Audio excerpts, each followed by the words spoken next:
Hernando Ari trending di X usai blunder lawan Irak. Kapan Martin Paes bisa perkuat timnas Indonesia?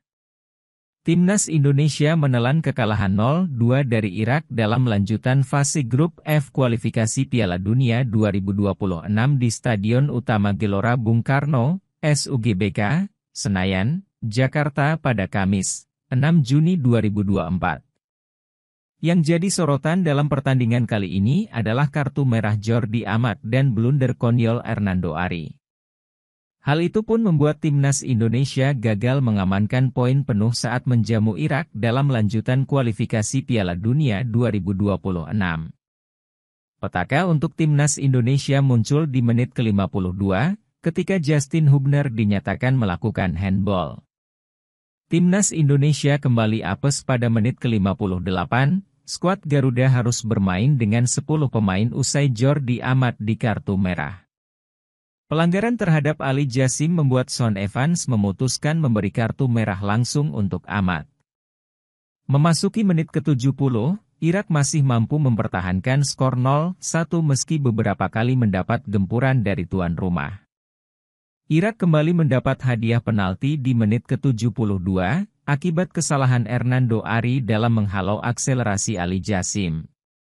Beruntung eksekusi kedua Aiman Hussein terbang ke atas mistar gawang timnas Indonesia, skor belum berubah masih 0-1. Berharap bisa menyamakan kedudukan, jala gawang timnas Indonesia malah kembali terkoyak menit ke-88, berawal dari kesalahan Hernando Ari yang coba menggocek bola di dalam kotak penalti Indonesia.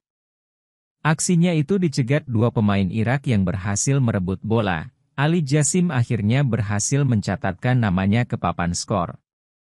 Sekaligus membuat Irak menambah keunggulan menjadi 2-0 atas tuan rumah timnas Indonesia, SUGBK kembali terdiam. Hingga peluit babak kedua dibunyikan, timnas Indonesia tak bisa mengejar ketertinggalan. Sontak, usai laga timnas Indonesia versus Irak, nama Hernando Ari jadi bulan-bulanan warganet. Dia trending topik di media sosial X dan menerima banyak kritikan tajam.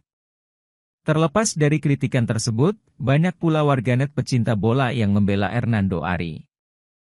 Sementara banyak pula warganet yang berharap kiper naturalisasi Martin Paes bisa segera membela timnas Indonesia.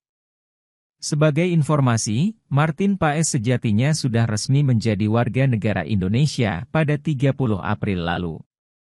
Namun, pemain berposisi sebagai kiper itu belum bisa memperkuat timnas Indonesia karena terhalang regulasi FIFA.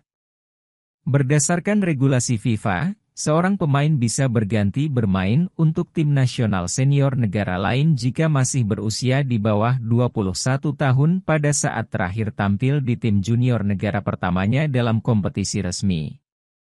Martin Paes sendiri tercatat sempat tampil memperkuat timnas U21 Belanda pada bulan November 2020 kala usianya menginjak 22 tahun. Menanggapi hal ini, Erick Thohir menilai hal tersebut seharusnya tak menjadi kendala. Pasalnya, Martin Paes bermain di usia 22 tahun karena jadwal turnamen yang mengalami penundaan akibat COVID-19. Sementara itu, hal ini membuat Martin Paes berpeluang belum bisa memperkuat timnas Indonesia di laga melawan Filipina.